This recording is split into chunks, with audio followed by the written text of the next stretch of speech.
and you deserve to create a life, the best version of the life that you want to live for yourself. That's my message. It's not the critic who counts, not the man who points out how the strong man stumbles or where the doer of deeds could have done them better. The credit belongs to the man who was actually in the arena, whose face is marked by dust and sweat and blood. Welcome to the Men in the Arena podcast, where we interview specialists in the realm of manhood. Each of our guests is an expert in their chosen field or cause as it relates to men. Our conviction is to call you into the arena of manhood, call you out of the faceless, nameless bleachers, and call you up to be the best version of you, because when a man gets it, everyone wins. Enjoy today's episode. Men in the Arena Army. Hey guys, we salute you. Thanks for listening to this episode of the Men in the Arena podcast.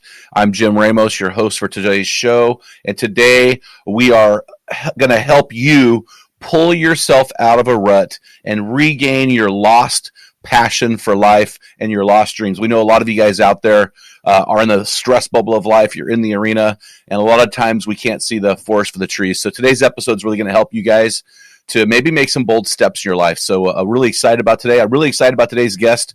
He's a thought leader in the area of helping men achieve their dreams. I think you're really going to like the simplicity of this episode as we really lead you through three real key questions that'll take you into your best version as a man. So before we do that, guys, I want to talk about our man laws. Our man laws are supplied by you. And this one was interesting. This one was actually not directly supplied by a guy, but it was indirectly supplied to me by a guy who approached me one day. He was wearing a very small briefcase with a strap, very, very small. And he approached me, and I didn't really notice it. I don't think much about that stuff. I could care less, because if a guy's got a gun in there, I don't want to say anything too derogatory. Anyway, he approached me and said, "Hey, I just broke a man law. I'm wearing a merce." And I thought to myself, you know what? The man law that you broke really isn't that you're wearing a merce, although, okay, yeah, maybe. The man law is that if you're breaking a man law, you don't tell another dude you're breaking a man law. You just rock it. I mean, man, you rock it. So anyway, so I didn't even notice until he came up and said he had broken a man law. So so just there's a word for warning there, guys, that if you've broken a man law and you know it, don't tell any of that. Don't tell your bros that, man, because they've probably already noticed. Anyway, hey, I want to talk about a hero story today. Again, guys, our hero stories are supplied by you. You are the heroes in your stories. We're the guide leading you closer to Jesus and closer to your best version. Today's hero story comes from Dave M. And he wrote this, and we've been hounding you guys about this, and this is another confirmation that you need to do this, guys. He said, "Thank you for the Men in the Arena for helping." I gotta do that again. He said, "Thank you for all that Men in the Arena does in helping men. I've been listening to podcasts for a couple of years now, and it has truly challenged me to become a better disciple, husband, and father. I'm currently in one of the virtual teams that Men in the Arena offers, and I've been encouraged by the connection with the others that is in it and the connection that they've given me. Finding a diverse group of men is not easy in the area I'm in, so being able to connect with men from across the country is something I'm really thankful for." So, Dave, thanks so much for that. Hey, Dave, make sure you hit us up at info@meninthearena.org. Give us your physical address. We will send you some swag. So, guys, again, keep those man laws, keep those hero stories coming. We appreciate those things. Super excited to be a part of your journey with you. Hey, guys, thanks for listening to the Men in the Arena podcast. And, guys, I want to just say thank you for making this podcast Spotify's #1 Christian podcast for men in the world. Today, guys, I'm really excited to bring on my new friend, Nicky Billou. Nicky's the founder of the Sovereign Man Movement and podcast. He's also the curator of the Thought Leader Revolution podcast. This guy's a podcast guy. He's the author of 7 books, including the #1 best-selling book, Finish Line Thinking, How to Think and Win Like a Champion, and The Thought Leader's Journey, which is our subject for today. Nicky, it's great to have you on the show, man. Man, it's an honor to be here, Jim. Thank you for having me. And as I said, I was really blown away that your man Dale said a prayer over the episode. That really touched me. So God bless you. Thank you. I appreciate that, man. Hey, why don't you tell our listeners a little bit more about yourself, what makes you tick, a little bit about your story? Sure. So I'm originally from Tehran, Iran. I'm a Christian Assyrian, and in 1978-79, the Islamic Revolution happened in Iran, and Iran is a overwhelmingly majority Muslim country. Over 98% of the population is Muslim. And when a theocratic government took over, my father, who was a far-sighted man, decided it would be a good idea to take his Christian family out of the country, which he did. We ended up living in Canada, and thank God for that. You know, I'm very grateful to have been born an Iranian, but definitely very grateful to be living in freedom. And my father is the greatest man I've ever known. My father was an entrepreneur, and he used to come and say to me, "Do you know, son, we fed 51 families this week, ours and his 50 employees." He's a very proud man, and he's a man who pulled himself up by the bootstraps. And I worship my dad. He was my hero, you know, and I grew to believe that entrepreneurship was the most noble of all endeavors, and that entrepreneurs were society's greatest heroes. And what I'm all about really is I'm about people. I'm about making a difference for people. God put us here on this earth to make a difference for our fellow man. And you can only make a difference for your fellow man if you care about your fellow man. If you understand that life is a people business, life is a people game, and business is a people game. And we need people. Being connected to people gives me energy. Being connected to people gives you energy. And that's what it's all about. So I do everything I do, whether in business, whether in the work I do with men, to make a difference for my fellow man. And I'm all about making sure that everyone that comes into contact with me is positively impacted. And if I ended up working with them, my vision is I want to help people. I want to take them to another place. You know, I'll tell you a little story. I run a program for thought leadership and entrepreneurs.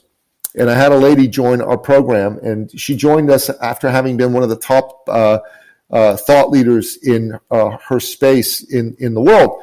She ran a personal development organization, one of the biggest in the world, and she was in charge of the Canadian Army. And, you know, she brought on a new partner, and she was forced out.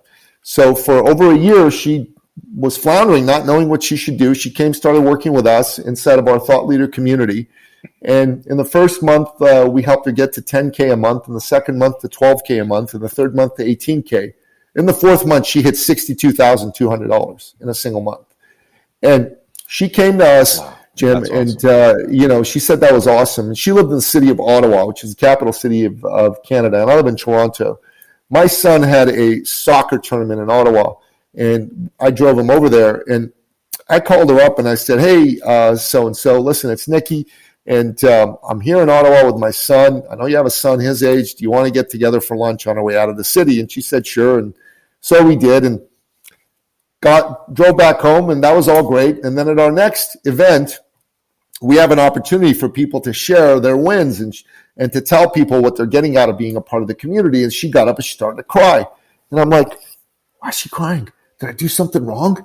And, you know, she's going, "Nicky, you didn't know this," in between sobs, but when you came to have lunch with me and my son, with your son, my son asked me, "Mommy, who are we meeting?" And I said, "We're meeting Nicky Billou and his son."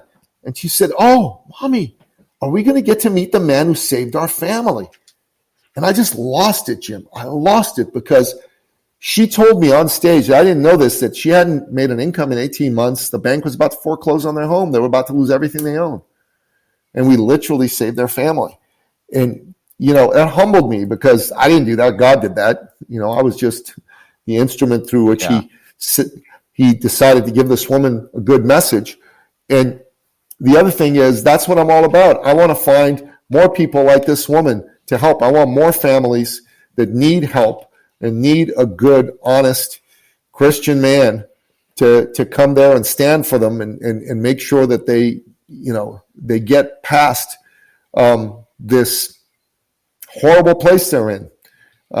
And that's what gets me up every day, man. That's what makes me excited. And that's a great story, man. Hey, so tell us about the Thought Leader's Journey.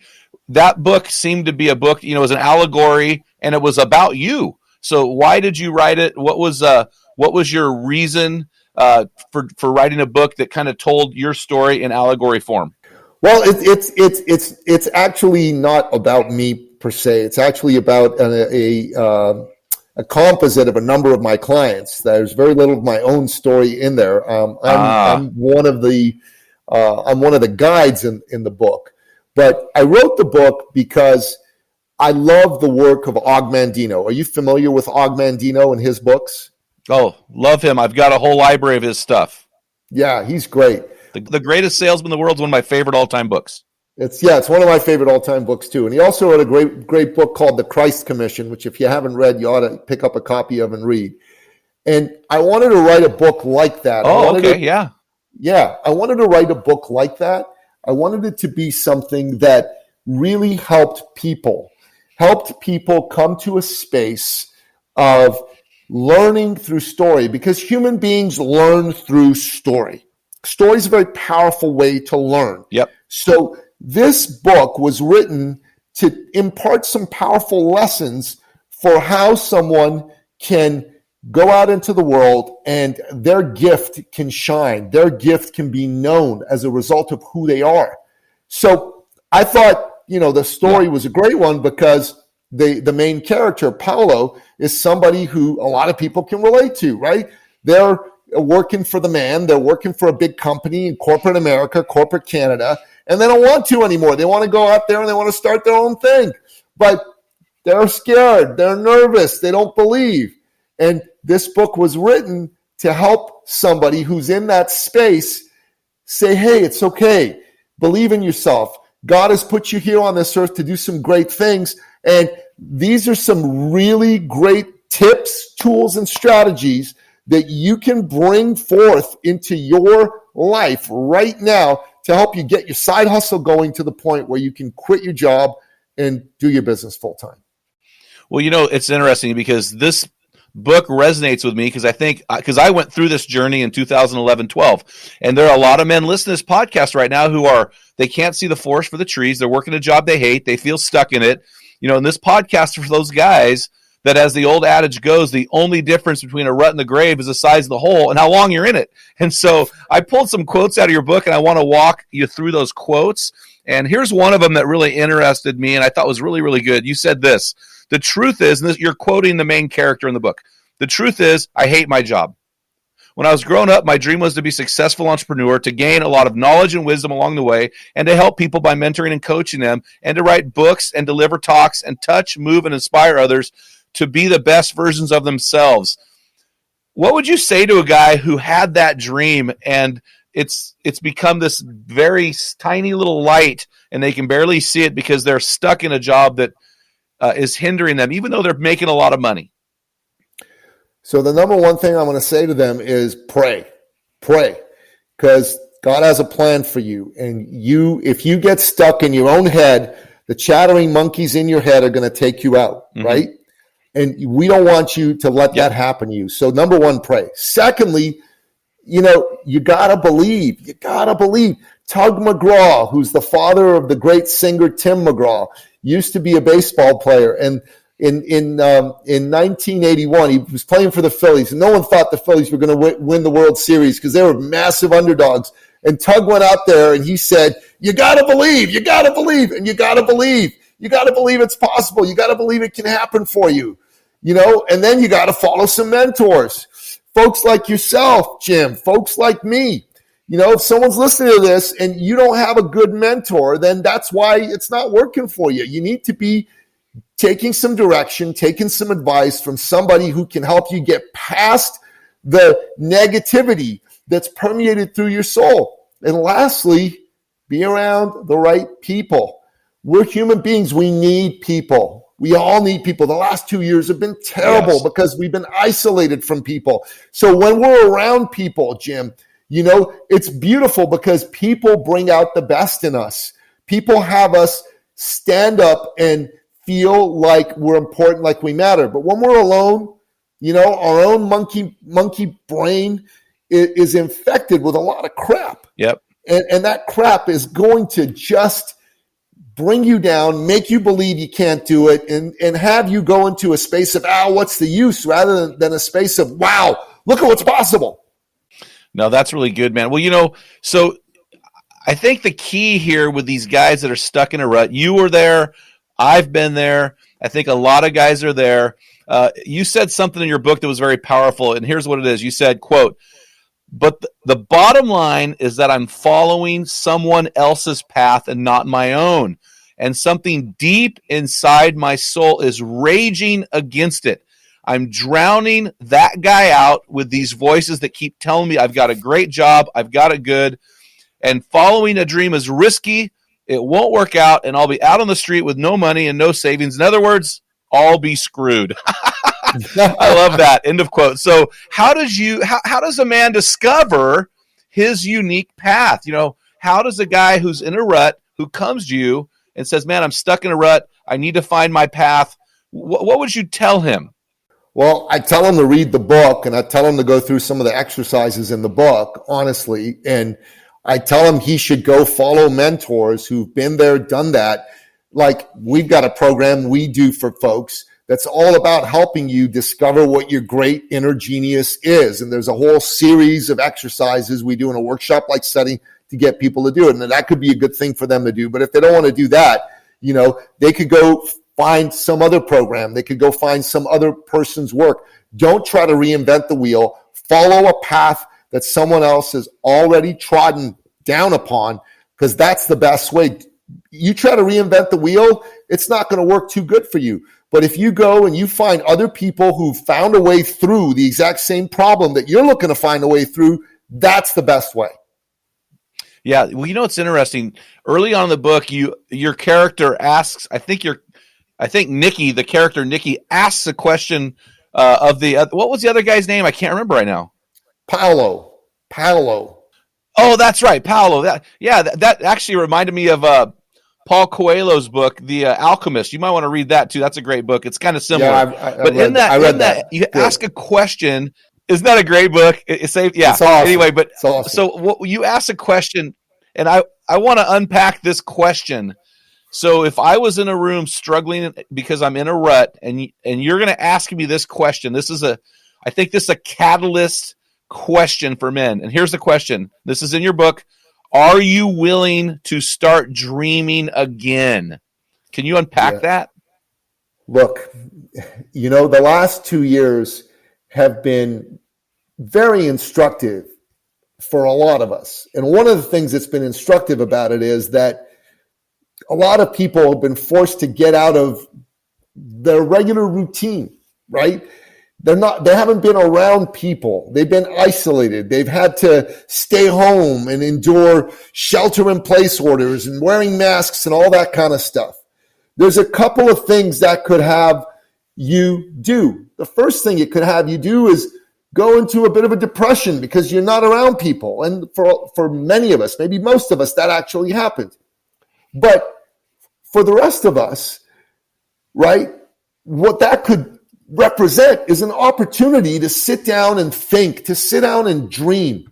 And if you sit down and you do that, if you give yourself permission to take those dreams that you've always had, those things that have always been there for you as a siren call for the kind of man you want to be, for the kind of life you want to lead, then you've got an opportunity to actually say, I'm going to work toward that. So you got to dream with your eyes wide open, and you got to be willing to work. So if you're in business, as an example, and you want to make a difference for people, listen, doing things like what you and I do with podcasts, it's amazing. It's great to have a man come and, share his wisdom through a podcast. And you're going to touch a number of people's lives. But at the end of the day, if you're attempting to grow a business and you want people to purchase your products, your services, you're going to have to interact with them. You're going to have to ask them for the sale. And a lot of people don't want to do that, Jim. You know what I'm saying? A lot of people absolutely don't want to ask for the sale. And if you have a big dream, you got to be willing to ask people to participate in that dream by asking for the sale. So, for example, if someone came to me and said, okay, I'm stuck in a rut, I need help. Or even if someone is not stuck in a rut, but they're at a good place in their business, but it's not good enough. They're making maybe $250,000 a year, they want to make $500,000 a year. Or they're making $500,000 a year, they want to make $1 million a year. Okay, what they've got to be willing to say to themselves is, first of all, I got a bigger dream than I have now. And secondly, I need help. I don't know how to get from 0 to 100,000 or $250,000 to $500,000 or $500,000 to $1 million? Can you show me the way? And if they're willing to humble themselves enough to take mentorship, to take direction from a guide, then they're going to succeed. But it's not going to happen if they try to figure it out on their own. And I'll tell you something. If you sit down right now, Jim, and you told me, okay, Nicky, you know what? I want to have the biggest podcast on the planet. I want to be the number one podcast. I want to dethrone Joe Rogan. That's my goal. That's my vision. Okay, that's a wonderful vision.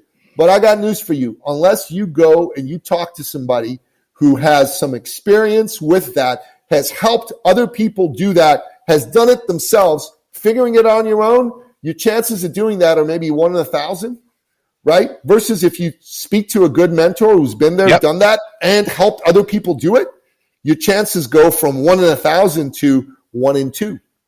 And that's way more powerful. Well, yeah, it's like the old Spartan quote that you mentioned in your book, he who sweats in practice bleeds less in battle, or something like that. That's right. That's right. That was good. That's right. Well, and I think what you're talking about here, I think, when we launched this ministry with 15 guys in 2012, I had a lot of questions and no answers. So I had to go to people who had the answers. There's a massive amount of humility involved in growing a great ministry or a great business. And, I think a lot of times people try to bootstrap it without any help. And in your book, at the very end, you said the most important step is this: don't do it alone. Now, in your book, you talk about doing the wrong things in the wrong way. Is that what you're talking about? Yeah, 100%, man. I mean, doing it alone is doing the wrong things in the wrong way. First of all, you should do it with a community. You should do it with mentors. Secondly, as an example, if someone's getting started in business, right, and they've never done anything, they go, you know what? I think I'm gonna launch my business career, even though I've got no experience, by writing a book and starting a podcast. Well, that's not smart. You haven't really figured out what you're all about yet. The marketplace hasn't validated you and validated what you have to offer.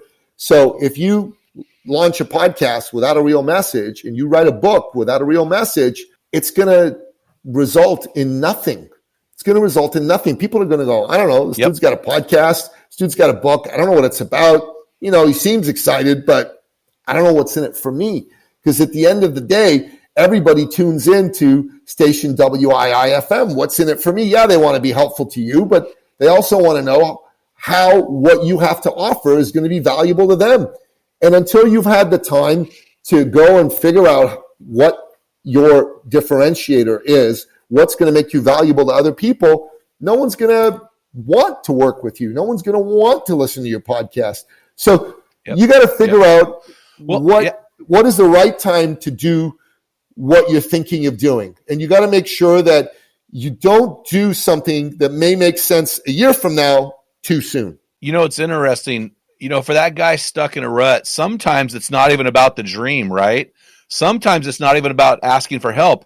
Sometimes the biggest problem with these guys is they're, for lack of a better term, gutless cowards.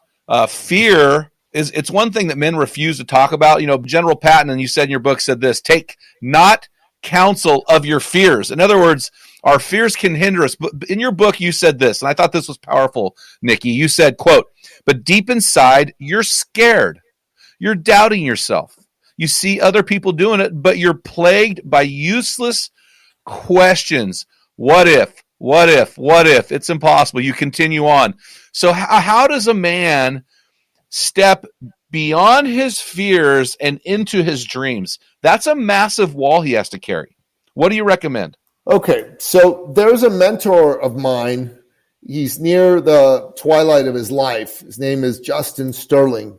And he has this brilliant quote. He says, Jim, doubt kills the warrior. Doubt kills the warrior. Ooh. And I added a corollary to his quote. That is and my good. Corollary, yeah, it is good. My corollary to his quote is, or the warrior kills the doubt. So doubt kills the warrior, or the warrior kills the doubt. So what I say to a man who's being plagued by doubt and inaction is, kill the doubt. Step forward. Grab your sword with both hands. and look down in the eye and scream and go, ah, and chop it down and move forward. I love it. I've got a friend of mine who's an entrepreneur, and he says, sometimes wrong, never in doubt. And that fear and that doubt, sometimes you've just got to take a step forward. Sometimes you've got to swing the freaking sword. And you may not hit anything, but at least you're swinging. You know what I mean? 100%, brother. 100%. Oh, that's great. So, okay. So you have a quote in your book. It felt a little personal to me. It felt guttural to me. It felt like sometimes you read books, and I read about 50 to 60 books a year. And you read these quotes from an author, and you go, that must be a life quote for this guy or a mantra. So I'm going to read this quote to you, and I want you to tell me what it means to you on a personal level. Here it is. Quote, God doesn't make junk. He didn't start with you. He did not put you on this earth to squander your potential. Am I wrong in thinking that's guttural for you? 100%.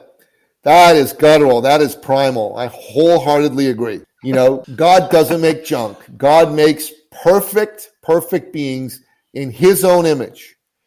And who are you to tell God he's wrong? Really? So what are some of the negative messages that guys tell themselves that in essence are saying, I'm junk? What are some things you've heard? This is one of my own. I'm lazy. I don't want to do it. Another one is, I don't know how. I'm not that, and this is not something they'll say out loud to other people, but in their own head, they'll go, I'm not that smart. I can't figure it out. I haven't got what it takes. I'm not good enough. If they only knew, I'm an imposter, right?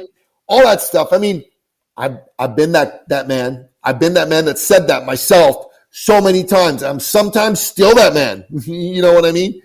But you know what has me not be that man? What has me not be that man is when I have a great conversation with a man like you. What has me not be that man is when I'm in prayer with fellow believers.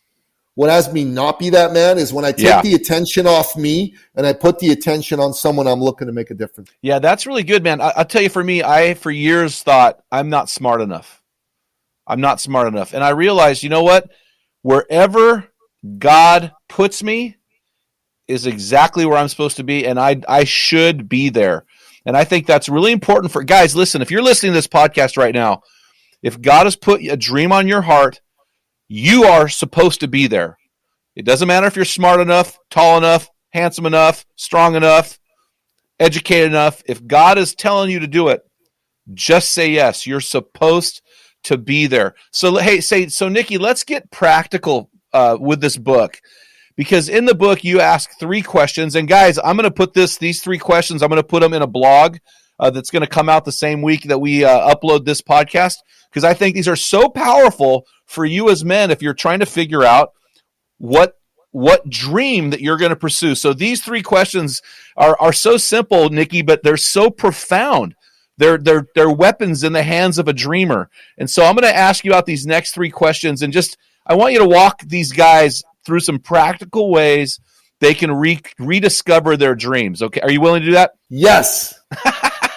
I love it. So before we tackle the first question, you said this, quote, "This is the story of my life, and I am the hero in it." And we have, on this podcast before you came on, we recorded a hero story. And every week we record at least one hero story of guys writing into us, telling us how their lives are changed because of our ministry, right? So we tell the guys, hey, you're the heroes, we're the guides. Because I'd rather be Gandalf than Frodo, quite frankly. Anyway, so let me continue this quote. You say, "This is the story of my life, and I am the hero in it. There can be no other. And like every good story, I, the hero, am facing an existential crisis. I don't quite know what to do about it. I need a guide to show me the way, just like every hero in every story throughout history has needed a guide to show him or her their way." This is this reminds me of Donald Miller's book, Story Branding. Yep. I love this very much. I love it. So the first question along that same lines, as I'm on a journey, I'm the hero in this story, you ask a very pointed question. And guys listening, I want you to listen to this. Pull over in your cars. write this in your phone. Listen to this. Okay, so the first question is, and I want you to unpack what this actually means. Here it is. What is my message? Great question. What is your message? You got to ask yourself that. So my message is, I believe we live in a time where some of the cherished traditions of our way of life are under assault. Freedom is under assault. Free expression is under assault. And free enterprise is under assault. The left today in the world is absolutely keen on destroying the things that have made America and the West great, which are love and respect for everybody. Everybody's equal before the law and equal before God. And my job is, in my circle, to make sure that I stand up for freedom. So my message is, we still live in a free country. You deserve the blessings of liberty, and you deserve to create a life, the best version of the life that you want to live for yourself. That's my message. And I say to people, if you're in business and you're not making the kind of money you should be making, that you want to be making, then I'm here to show you how you can add six figures, $250,000, $1 million, $10 million or more to your business, so that you never, ever have to be stressed out about money again, and you can make the difference you were meant to make on this earth. And if you want to simplify all that, Jim, simplified, it's this simple. I'm here to make entrepreneurs good men and women. Yeah, I mean, that's outstanding. For us at the Men in the Arena, we are all about helping men to become their best version in a very confused world, because we believe when a man gets it, everyone wins. So that's our message, right? So you have to take that message, which kind of is an overarching theme, and you have to break it into this next question, because I think the mistake a lot of guys make when they're pursuing their dreams, Nicky, is I think they get too general and too broad and try to do too much. But you tell us in your book that you have to find a way to stand out from the crowd. What did you call it? The sea of sameness? Okay, is this a sea of sameness? Yeah, if you don't have a message that has you stand out, you're stuck in the sea of sameness. You're not in the oasis of differentiation.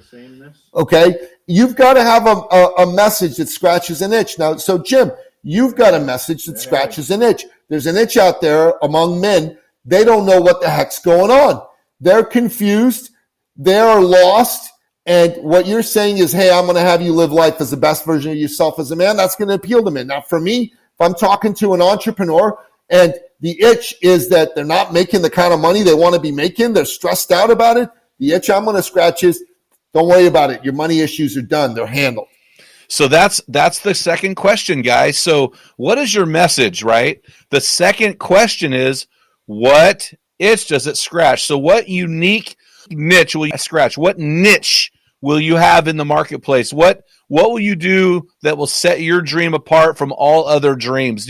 Anything else you want to add with that, Nicky? Jim, I think you said it brilliantly, my man. You've got to be saying to people that, hey, I've got a message, and this is the itch I scratch.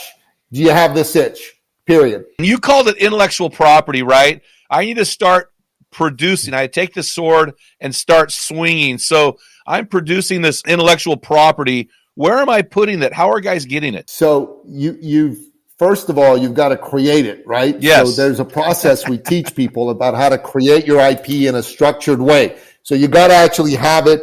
And, this is, I'll show you this real quick on video. This is a thing I learned from a mentor of mine by the name of Matt Church. And so what we have here is we've got a folder full of intellectual property. So these are pink colored sheets, which are all around the subject of winning and high performance. And I've got about 57 of them here. And I've got 56 different ideas about winning, about high performance. So this is my IP around the subject of taking your performance from here to here, right? So you got to figure out what is it for you. And that's one of the things we teach people in the programs. We show people how to figure out what are the areas they want to develop their IP in. We show them how to develop their IP. And over a 3-year period, anybody, starting wherever, they can be starting at 0, they can be starting at 100K, they can be starting at $250,000. Anybody can get themselves up to a brilliant, beautiful business that makes them between $500,000 and $2 million a year if they use the methods that we talk about in the book. So what I was saying before, I'll say it again. If people decide that they want to go down the road of creating their IP, we teach people how over a 3-year period, anybody can create the right IP to create the type of business that will allow them, no matter where they start from, to go to $500,000 to $2 million a year. So let me move into this last question here that you asked. So the first question, guys, you need to answer is, what is your message? Second question, who what itch does that message scratch? And then finally, you wrote in your book, quote, here's another mistake you have to avoid like the plague. And guys, this is really important. The temptation you continue to try to be known for being able to solve just about any problem. I'm telling you to market the problem that you solve better than anyone, because that will make you stand out from the crowd. So talk to us about this third question. And the third question is, who has the itch and cares about having it scratched? Exactly. Listen, there's a lot of people out there who get into business and they go, hey, you know what? I can do anything. So, for example, there are life coaches, right? God, I hate that term, life coach. You have a relationship problem? I can fix it. You're overweight? I can help you lose weight. You need to make more money? I can help you make more money. Yeah, that just doesn't work. You're trying to be all things to all people. You're not going to stand out. You got to stand out. If you decide that, hey, I'm going to stand out instead of doing all those things. For example, I'm going to help men who are going through a divorce. I'm going to help them get through that divorce and not lose everything they own. As an example, you become known for that. That's way better than I'm a life coach. I can help you with any problem you have. Yeah, that's a key. That's a critical point. And what we do with our ministry is we help men in the stress bubble of life. So our focus is men raising families and helping them to be their best version in the middle of all of that, because that's what they'll be remembered for, right? And so that is the target audience. That's our who and our why. And so now one of the things I want to talk about that wasn't necessarily in your book, but I think it's really important. It was in your book indirectly, because your character in the book had a job. His boss recommended him to go see Nicky and his wife. And through that process, he began to build a clientele. And it wasn't until a little bit later in the process that he transitioned completely out of this job to his new career as an entrepreneur. And so I want to talk some practical stuff right now. We'll get real pragmatic with the guys. So I'm a guy listening to this show. I'm like, I'm in a rut, man, but I have got a dream and I need to pursue the dream. And we, because of what we're doing right now, Nicky, we've inspired men to step into this dream that they had forgotten or had diminished to almost a vague memory, right? So the guy wants to transition. So a couple books I want to bring out, guys. John Ortberg wrote a book called If You Want to Walk on Water, You Got to Get Out on the Waves. Another guy named Dave Ramsey wrote a book called Entre Leadership. Both of these guys talk about this transition, how to transition from your career to your new dream as an entrepreneur, creating your own business or your own new dream. So Nicky, how do you help guys?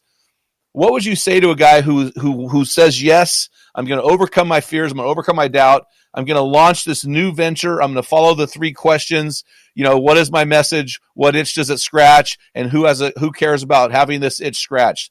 How does a man make that transition? Does he just quit his job cold turkey and move into this new thing, or what does he do next?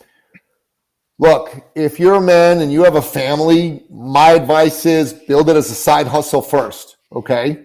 That's what I would suggest you do. Now, if you're a single man and you don't have a family, you may want to take a risk because, you're young, and if it doesn't work out, you can try something else. But if you've got responsibilities, I'd build it as a side hustle. I've helped plenty of people replace, that $80,000, $100,000 they're making in their job with their side hustle. It may take them a little bit longer, but that's okay. It's better that you do it right. You don't put your family at risk. That's my advice. Yeah, I agree 100%, man, because I think that probably is the fear that holds most men back. They have this dream, but they realize, man, I've got my wife, my children are depending on me. Even if the wife works, she's still depending on his portion of the income. And so he needs to move into that realm wisely. Do you agree? 100%, brother. 100%. So how does he do that? What is the next step? Look, I think they should buy my book. They should read it. And I think they should start putting everything that's said in there. I've got a podcast called The Thought Leader Revolution. We talk about these subjects. We've got top thought leaders that are on that show that are experts in how to develop a thought leader brand and how to put it out there. And I also have this thing I do once a week called the Thought Leader Nugget, where I give you a nugget of information about how to do that. All that's free. You can take advantage of that.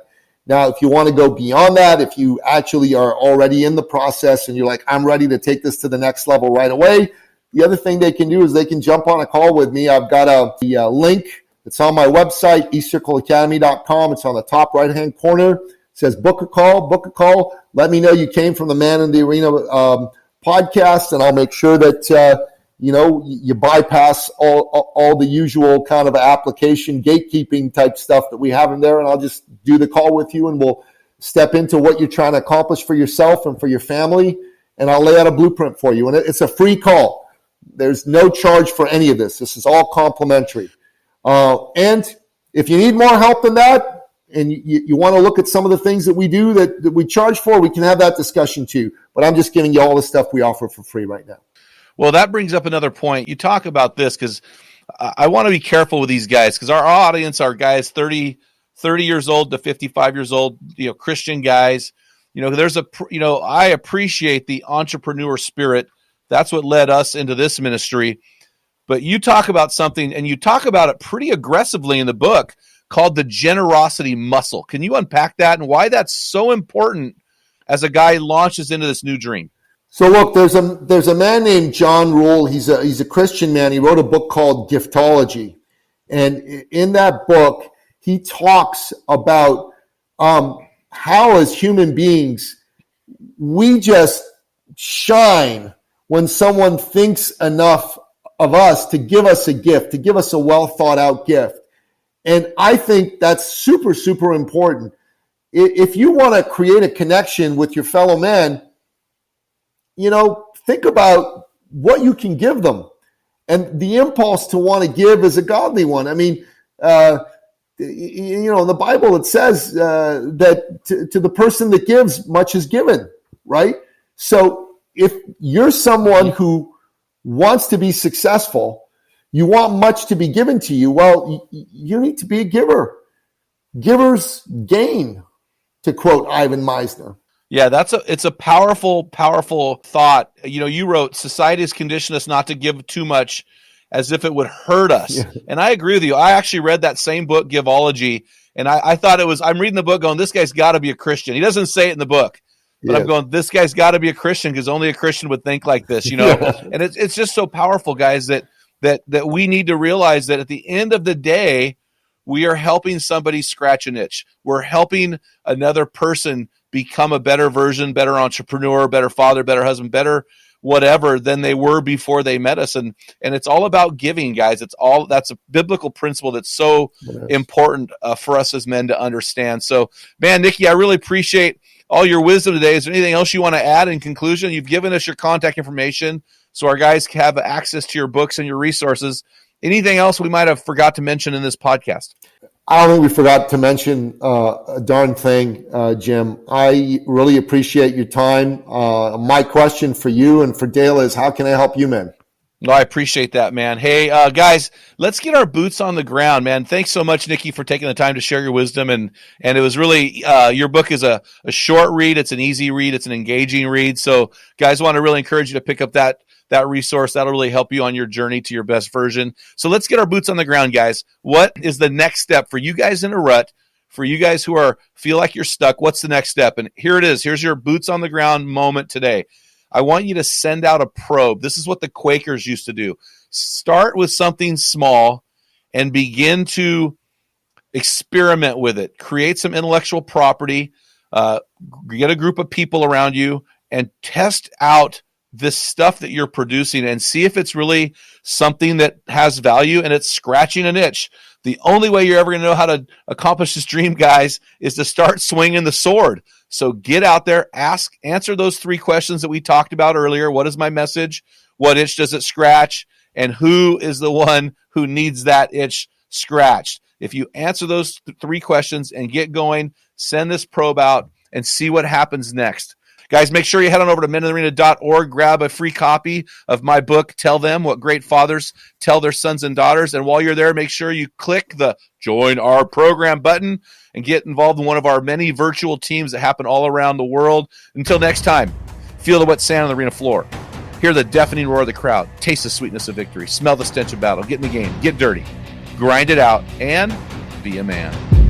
You've been listening to the Men in the Arena podcast. If you hunger to be your best version, then join thousands of men from around the world in our Men in the Arena forum on Facebook. This is the best place to have open discussions around the topic of biblical manhood. Make sure to explore our website at meninthearena.org, sign up for the weekly equipping blast, and take advantage of our many free resources designed to help you become your best version of a man. Thank you for listening to this episode of the Men in the Arena podcast. Remember, when a man gets it, everyone wins.